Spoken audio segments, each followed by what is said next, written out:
কি করছো? এই যে এইটা বের করা হয়েছে, গুছিয়ে রাখছি।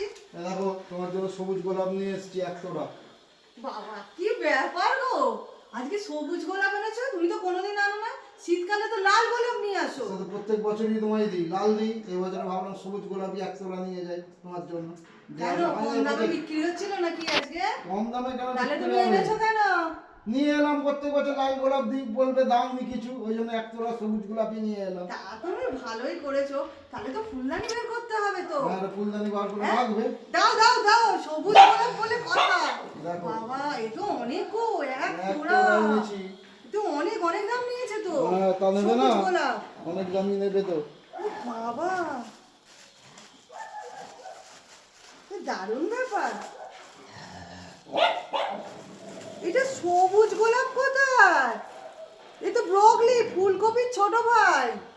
এটাই তো সবুজ গোলাপ। আজকে সবুজ গোলাপ এনে দিলে কালকে তো শুকিয়ে যাবে, ফেলে দেবে। তুমি চাচ্ছি এটা সবুজ গোলাপ নয়, সবুজ তো কি সুন্দর দেখতে। তুমি আজকে ফুলদানিতে সাজিয়ে রাখো, কালকে বরঞ্চ কেটে তরকারি করে ফেলবে, তাহলেই তো হলো গোলাপ দেয়া। হায় ভগবান, এদের মাথায় কে এত বুদ্ধি দেয়?